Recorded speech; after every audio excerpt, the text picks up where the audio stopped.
재벌집 막내 아들, 금수저, 엄친아, 조물주 밑에 건물주, 이런 이야기를 들으실 때 어떠한 생각이 좀 드십니까? 부러우십니까? 솔직하게 다 잘 되는 사람 되게 부럽죠. 근데 불편한 지점이 또 하나 있는 게 뭐냐면 악인인데 형통하면 정말 마음이 힘듭니다. 다시 말해 하나님을 모르고 하나님을 대적한 자들이 승승장구할 때 진짜 마음이 불편해집니다. 그럴 때 이제 질문을 던지게 됩니다. 도대체 하나님 살아계신 걸까? 오늘 시편의 저자인 다윗도 그러한 고민이 있었습니다. 모순이라 여겨지는 상황이죠. 신앙과 현실의 경험이 너무 다르다는 겁니다. 아브라함의 후손으로 너는 복이 될지라 했는데 다윗의 인생을 보세요. 왕이 되긴 했지만 왕이 되는 과정 가운데 얼마나 많은 어려움이 있었습니까? 도망자로 다녔고, 그런 인생의 모습을 보면서 내 삶에 진짜 복이 있는가라는, 믿지 않는 악인들과 불의를 행하는 자들의 대비해서 봤을 때 나는 과연 하나님의 자녀로 누리고 있는가라는 생각을 하게 된다라는 거죠. 이 시는 잘 보시면 25절에 보면 이렇게 돼 있어요. 어려서부터 늙기까지 되어 있기 때문에 다윗이 노년의 때 기록한 것이다 라고 볼 수 있어요.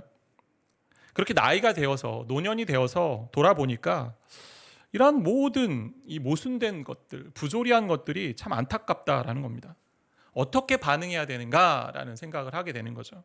많은 사람들이 어떻게 반응할까요? 그런 부조리 앞에 불평과 시기로 반응합니다. 37편 1절에 보니까 악을 행하는 자들 때문에 불평하지 말며 불의를 행하는 자들을 시기하지 말지어다. 불평을 하니까 불평하지 말라고 하는 거고 시기하니까 시기하지 말자라고 이야기합니다. 어떤 불평일까요?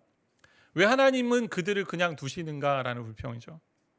그들보다 어려운 나의 삶에 왜 하나님은 관심이 없으시고 또 그들도 그냥 내버려 두시는가? 근데 더 안타까운 것은 불평하는 것 말고 반대로 가는 겁니다. 시기하는 거예요. 시기가 뭔지 아십니까? 이들 때문에 화를 내면서 불평하지만 이유는 나도 그들처럼 해보고 싶은 죄성이 내 가운데 있기 때문에 나도 그렇게 해보고 싶다. 그렇게 하지 못하는 것 때문에 시기하고 질투합니다. 우리가 이렇게 불평, 시기하며 살아가야 될까요?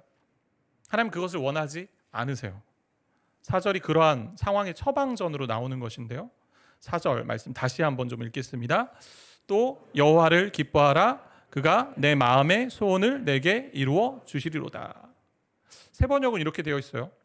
기쁨은 오직 주님에게서 찾아라. 주님께서 내 마음의 소원을 들어주신다. 오직 기쁨은 주님께 찾으라라고 얘기합니다. 그렇게 기뻐할 때 우리의 마음의 소원을 이루어 주신다라고 되어 있어요. 근데 많은 사람들이 이 말씀을 참 좋아하는데 방점을 뒤에다 찍을 때가 있죠. 아, 내 마음의 소원을 다 이루어 주시는구나. 내가 원하는 것 다 이루어 주시는구나. 그렇다고 볼 수도 있어요. 왜? 하나님은 우리의 아버지시기 때문에 자녀가 구하는 것 또 그렇게 하실 수 있는 능력이 있고 마음이 있으십니다.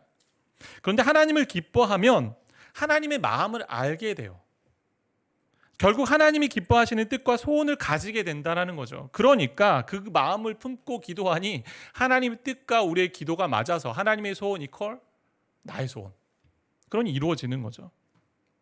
다시 여호와를 기뻐하라를 좀 생각해 본다면 그리스도인으로 살아간다는 것, 예수 믿기에 이 땅에서 믿음 때문에 오해당하고 때로는 공격도 받고 또한 육신을 입고 살기에 고난과 질고가 참 많이 있습니다. 근데 그런 가운데 또 영광이 있죠. 하나님의 또 누리는 영광이 있습니다. 그렇다면 이 땅을 살아가면서 주변과 상황에 관계없이 기쁨이 가득한 삶을 살아야 하는데 그러지 못할 때가 우리 많이 있다라는 거. 그 이유는 무엇일까? 바로 하나님을 기뻐하는 일에 자주 실패하기 때문이다 것이죠. 그래서 우리가 하나님을 기뻐하기 위한 싸움을 좀 했으면 좋겠습니다. 우리 본문의 제목처럼 설교의 제목처럼 하나님을 기뻐하기 위한 싸움. 왜냐하면 그 기쁨을 빼앗아가는 게 이 땅에 너무나 많기 때문에. 앞서 본 것처럼 세상의 악한 자들의 승승장구, 악을 행하는데 불의를 행하는데 심판은 더디고 그들은 더 잘 되고, 때로는 믿음 생활 잘하는 사람을 보면 도전을 받기보다는 마음에 불편한 지점이 있고요. 또 나보다 더 편리한 삶을 살고 있고 걱정 없이 사는 것 같은 사람을 볼 때, 또 사고 싶은 것 마음껏 사는 사람을 볼 때, 과거의 내 모습과 또 비교해 볼 때 시기가 오고 또 마음이 불편한 지점이 생기기도 합니다. 이 여호와를 기뻐하라라는 이 단어는요, 몹시 기뻐하는 거예요. 영어도 delight라고 되어 있는데 이거 보니까 가장 기뻐하는 거, 큰 기쁨, 매우 기뻐하는 거야. 여호와 하나님을 내 영혼의 큰 즐거움, 기쁨으로 삼으라라고 얘기합니다. 신앙생활을 행복하게 하며 지속적으로 할 수 있는 비결이 어디 있냐면 여호와를 기뻐하는 데 있습니다. 여러분 여호와를 기뻐하십니까? 하나님 기뻐하십니까?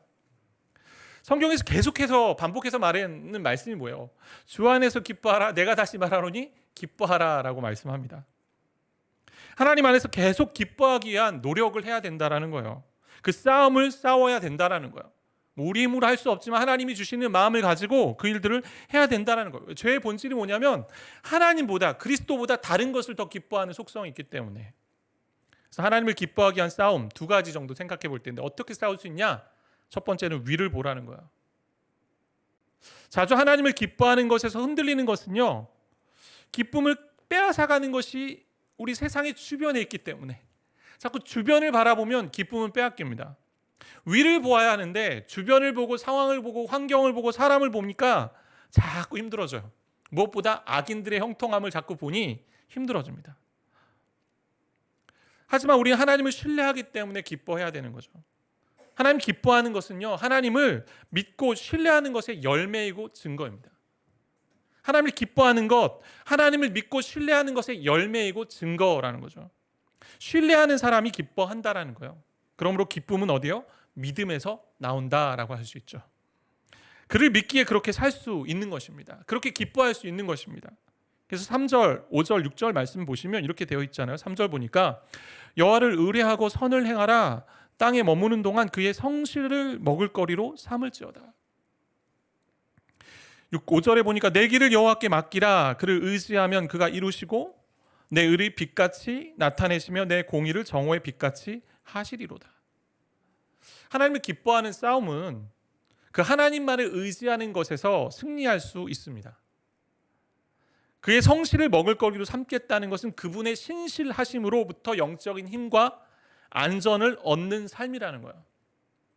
하나님의 성실하심 때문에 내가 영적으로 힘을 얻고 안전한 삶을 살 수 있습니다. 그렇기 때문에 당신의 성실을 나의 먹을거리로 삼겠습니다. 풍족히 먹겠습니다. 라는 표현이고요. 내 능력이나 내 재주와 힘을 가지고 먹을거리로 삼지 않겠다라는 거죠. 그러기 어떻게 해요? 다 맡깁니다. 다 맡깁니다. 이 맡기다라는 단어는 원어로 굴리다라는 뜻이 있는데요. 어떤 사람이 지고 있는 무거운 짐을요, 굴려 내리고 다른 사람이 그 짐을 대신 짊어진다라는 거예요. 그 짐을 던져버리다.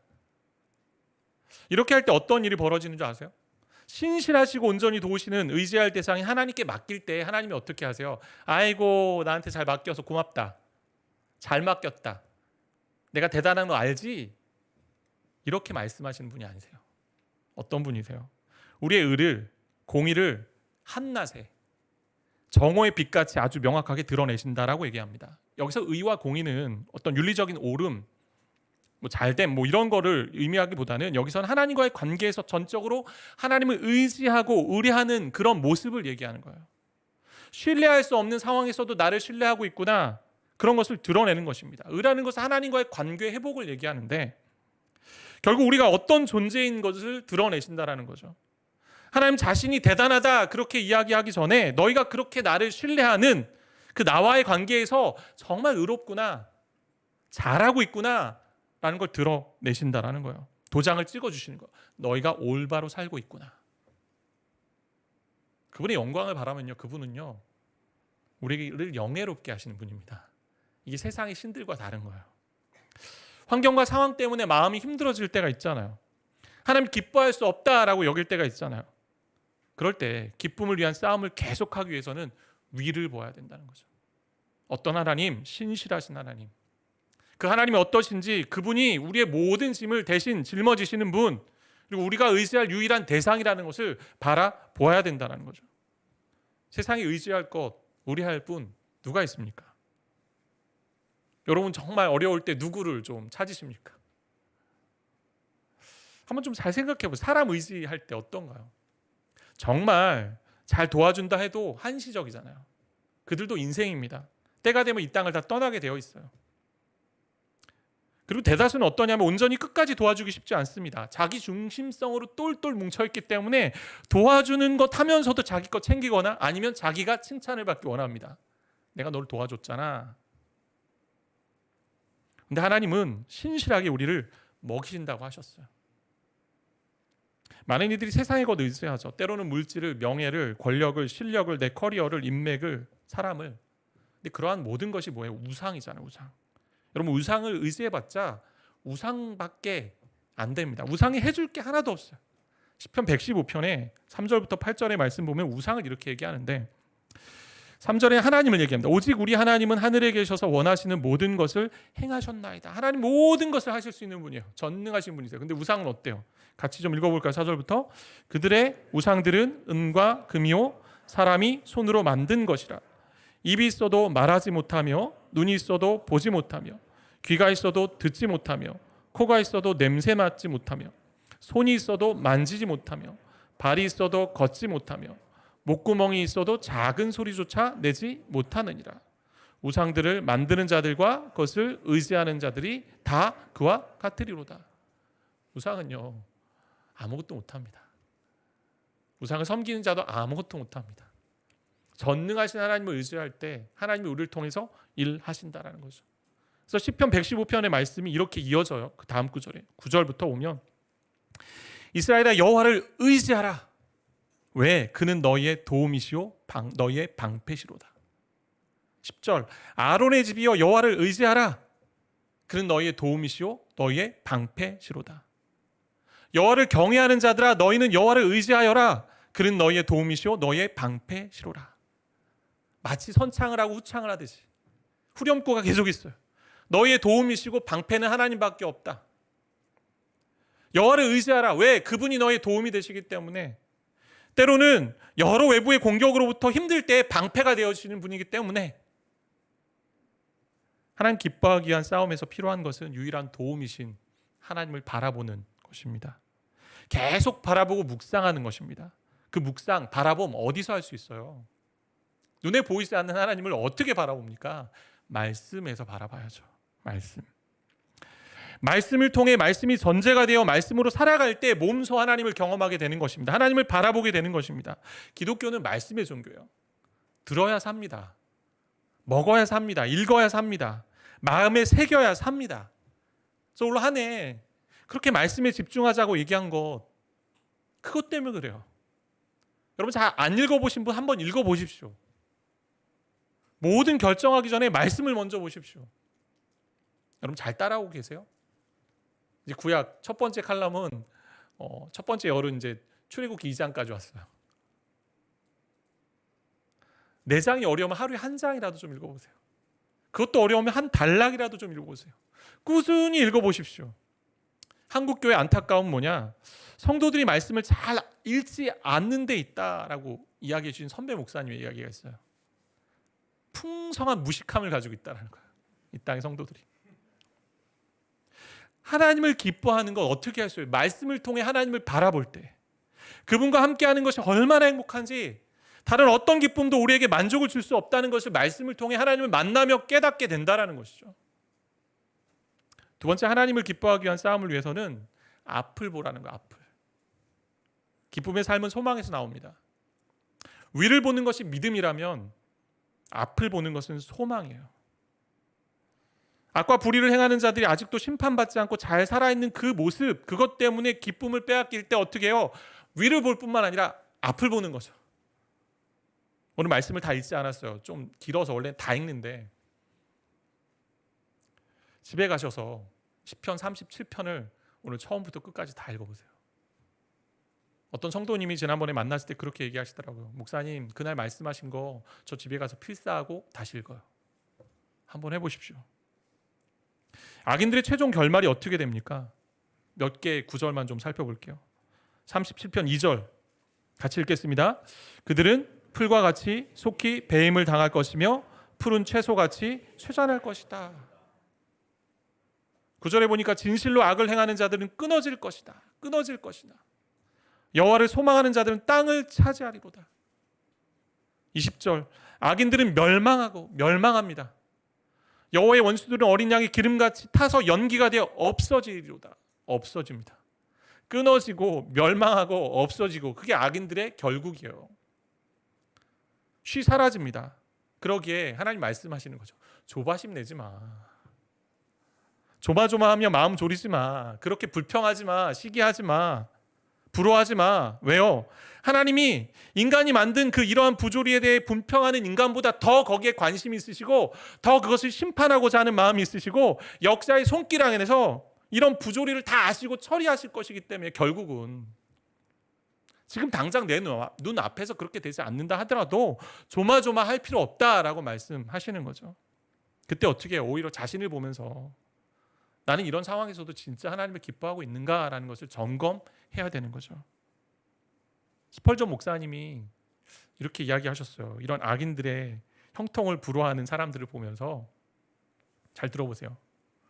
리본과 화환으로 치장된 채 도살장으로 끌려가는 살찐 황소를 누가 시기하겠는가? 악을 더 쌓아가고 있는 거예요, 그들은. 이와 달리 앞을 볼 때 우리를 향한 하나님의 소망을 발견할 수 있습니다. 22절 보니까 이렇게 되어 있어요. 주의 복을 받은 자들은 땅을 차지하고 주의 저주를 받은 자들은 끊어지리로다. 계속 대비되죠. 24절 25절 같이 읽겠습니다. 그는 넘어지나 아주 엎드러지지 아니함은 여호와께서 그의 손으로 붙드심이로다. 내가 어려서부터 늙기까지 의인이 버림을 당하거나 그의 자손이 걸식함을 보지 못하였도다.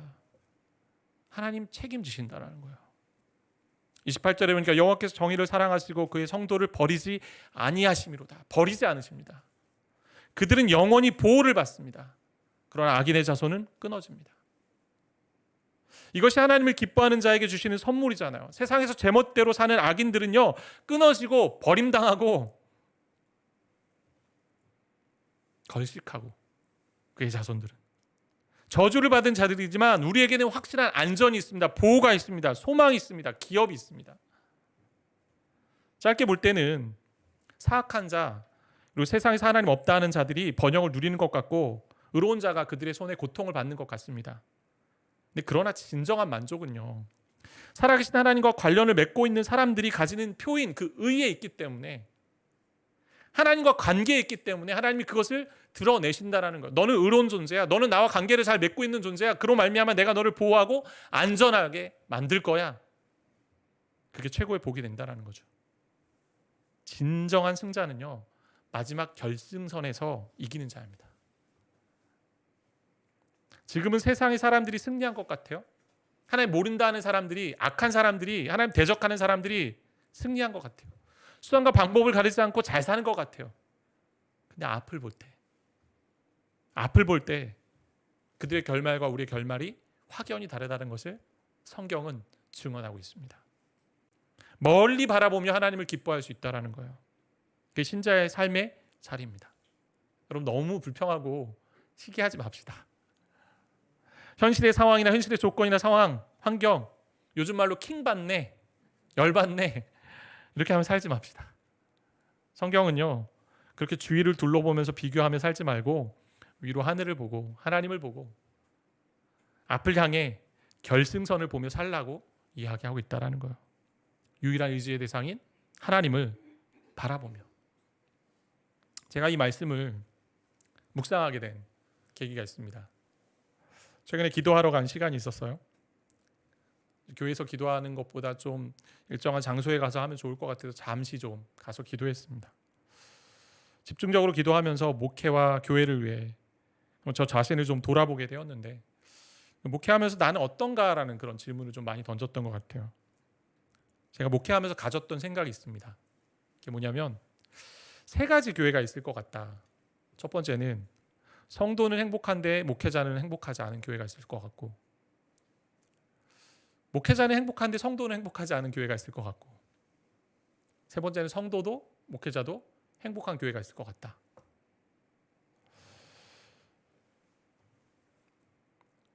그런 생각을 하면서 우리가 다 추구하는 게 모두가 행복하고 또 즐거운 거잖아요. 그래서 요즘 나는 어떤가라는 생각을 했어요. 목회 스트레스 있습니다. 왜요? 직장 생활이니까 어떻게 보면 모두가 직장 생활에 스트레스를 받잖아요. 그죠? 최근에 조금 더 받았는지 몸 좀 부대낌도 있었고 몸으로도 좀 나타나고 지금 좀 다 괜찮아졌는데, 그때 산책하면서 기도하는데 하나님 이렇게 마음에 이야기하셨어요. 그런 것 같아요. 딱 음성을 얘기했다는 게 아니에요. 이야기하신 것 같아요. 용신아 너 행복하니? 목회가 행복하다는 의미가 아니라 나랑 함께하는 게 행복하니?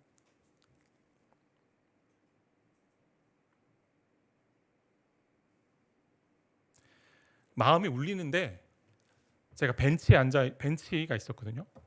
하염없이 울었습니다. 내가 무엇을 위해 여기 있지? 주님과 함께하는 기쁨 때문에 있어야 되는데 내가 무엇을 하고 안 하고가 아닌데, 잘 아시잖아요. 성도 10명이면 10명이 다 다른 교회를 생각하고 있습니다. 때는 목회하면서 힘든 사람도 만나게 되잖아요. 그런 적도 있어요. 고용한 것처럼 교육자들을 그렇게 대하는 분들도 봤어요. 감시하고.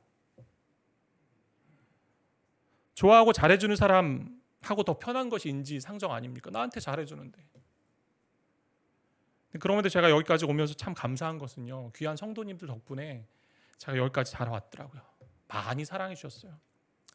저희 부교역자들 많이 사랑해 주세요, 여러분. 지금도 귀한 성도님들이 여기 와주셔서 너무 감사하고 행복하죠.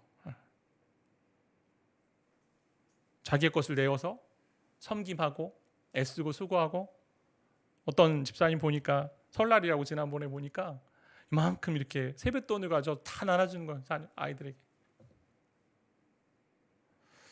좋은 분들 보내셨다는 거 많이 경험합니다. 그리고 더불어 교회가 세워져 가는 거 감사하고, 그러면서 말씀 준비가 참 어렵고, 어제 폭발 직전이었는데 어제 언제쯤 설교를 잘 할 수 있을까? 언제쯤 나는 목회를 좀 이렇게 평안하게 잘 할 수 있을까? 어제 설교 준비로 힘들어하는 제 자신을 보면서 되게 많이 화가 났는데, 가족들한테도 미안하고, 왜냐면 나 건들지 마 막 이러고 다녔거든요. 최근에 성도님 전화하면서 나누는데 갑자기 그분이 하신 말씀이, 목사님 제가 이런 얘기 해도 되는지 모르겠는데요. 딱 그러니까 순간 움찔했어요. 무슨 일이지? 혹시 나한테 뭔가 상처를, 실수를 내가, 아니면 교회에 대한 불편한 지점을? 근데 그분이 하시는 말씀이, 목사님 그런데 최근 3-4주, 아니 2-3주 목사님 말씀 왜 이렇게 좋아요? 이러는 거예요, 저한테. 제가 그 이야기를 들으면서 두 가지 말씀 드렸어요. 첫 번째는 성도님의 마음밭이 너무 좋은 거다.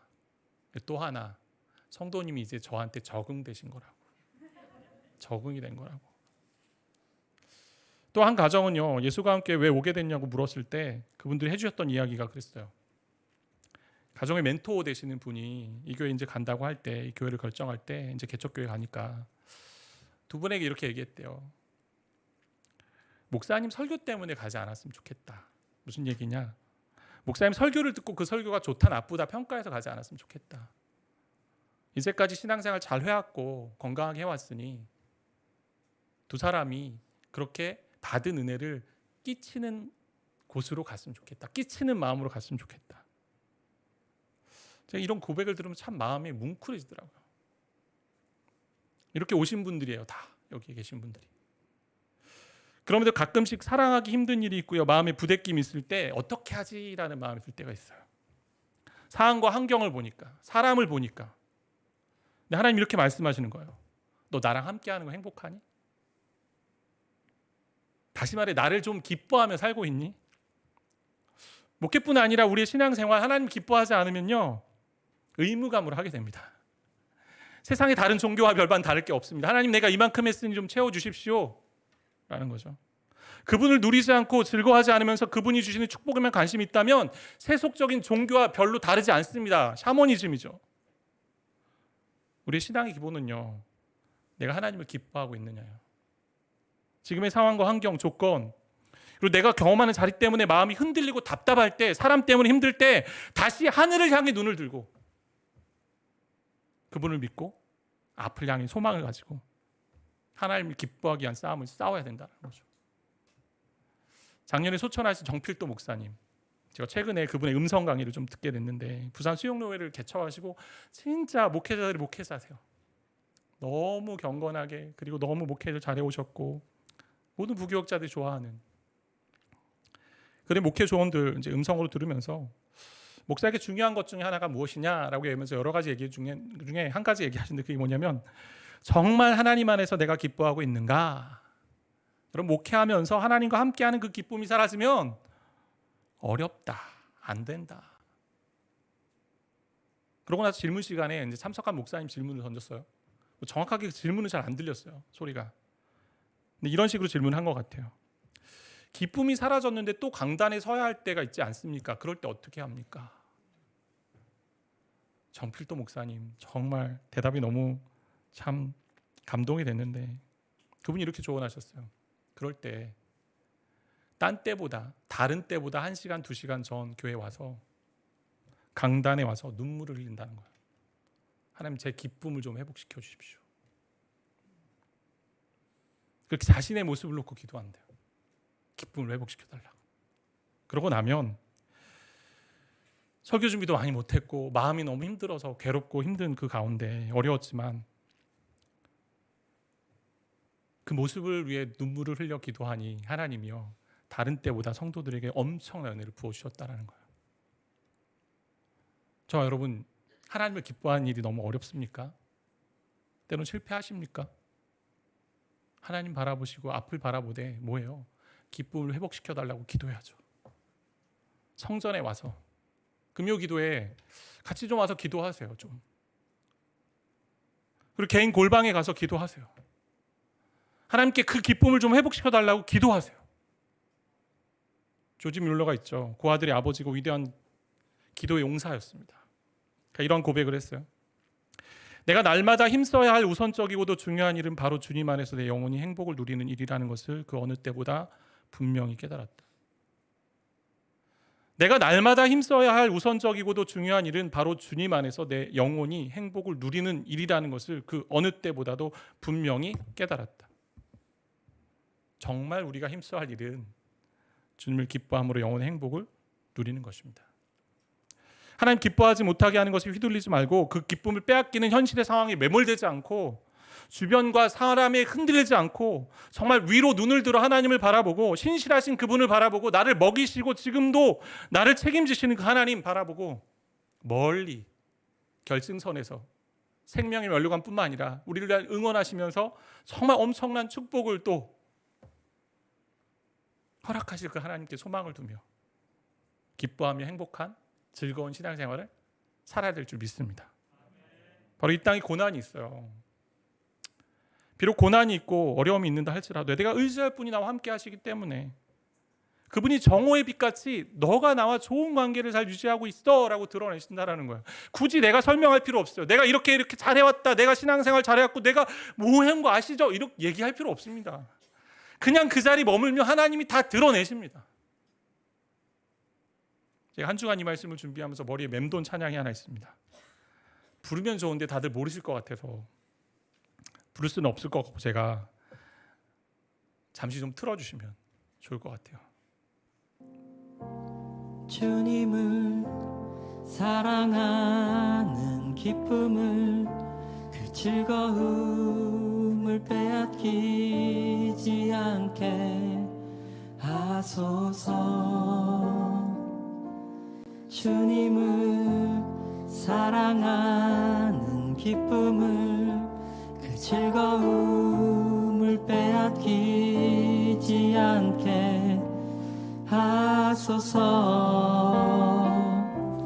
예수 예수 예수 예수 주님을 사랑합니다. 예수 예수 예수 예수 주님을 사랑합니다. 여기까지 듣겠습니다. 네. 가사가 그래요. 주님을 사랑하는 그 기쁨을 그 즐거움을 빼앗기지 않게 하소서. 우리의 기도잖아요.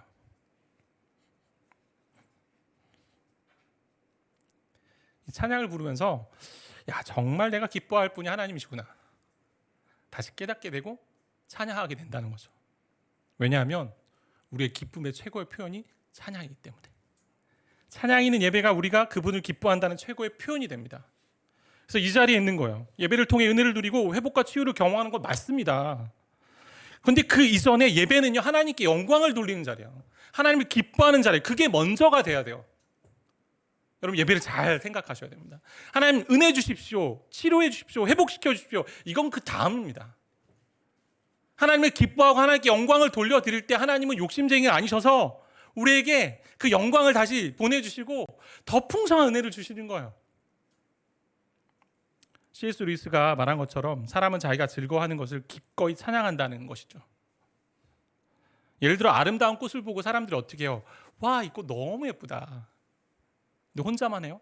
사람들은 자꾸 얘기하죠. 야, 이 꽃 예쁘지 않아? 이 꽃 예쁘지 않아? 정말 예쁘잖아. 자꾸 얘기하면 어떻게 해요? 그만해라. 계속 입술로 고백하고 함께 찬양을 권면하는 것처럼 찬양은요, 즐거움을 표현해주는 정도가 아니라 그 즐거움을 완성해준다는 거예요. 그래서 찬양이 그 즐거움이 반드시 이르게 되어 있는 정점, 최고의 경지라는 것입니다. 찬양, 예배가. 그래서 하나님을 즐거워하는 것, 하나님을 기뻐하는 것, 마음껏 찬양하는 것, 예배하는 것으로 시작됩니다. 그래서 우리가 예배하는 거예요. 그래서 이 자리에 와 있는 거예요. 그래서 여기 와서 어떻게 해요? 때로는 힘들죠. 일주일 동안 살았을 때 여러 가지 아픔이 있고 어려움이 있고 질병이 있고 회복 있겠죠. 근데 와도 그래도 하나님을 만나기 때문에 하나님, 그래도 당신을 내가 기뻐합니다, 당신께 영광을 올려드립니다 하는 자리가 예배의 자리라는 거예요. 그렇게 하나님께 영광을 돌려드리고 하나님 기뻐할 때 아까 말씀드렸던 것처럼 하나님 절대 이기적이지 않으세요. 절대 욕심쟁이 아니세요. 영광을 독차지하지 않으세요. 예수님이 말씀하신 것처럼 내게 주신 영광을 그들에게도 주십시오라고 했던 그 기도처럼 하신다라는 거죠. 치유와 회복을 받기 위해 예배드리러 오는 것이 우선이 아닙니다. 우리가 그분을 기뻐하고 찬양하고 즐거움으로 영광 돌리고 만족해 할 때, 그분을 기뻐할 때 영광이 우리 가운데 또 반사되고 비춰주시고, 그로 말미암아 은혜가 있으니 치유와 회복이 있는 거예요. 우리 신앙의 삶을 좀 다시 돌아봅시다. 하나님을 기뻐하기 위한 싸움을 좀 싸웁시다. 다른 싸움 싸우지 마세요. 믿음의 선한 싸움은 이 하나님과 기뻐하는 이 싸움입니다. 내가 기뻐하고 있는가? 그것이 우리의 신앙생활에 행복한 삶이 되는 비결이라는 거죠. 주변의 상황에 마음이 휘둘릴 때, 그럴 때마다 신실하신 하나님을 바라봅시다. 그리고 우리 앞에 참된 소망을 두신 그 하나님을 좀 바라봅시다. 그리고 우리 입술로 고백합시다. 찬양합시다. 내가 여호와를 기뻐합니다.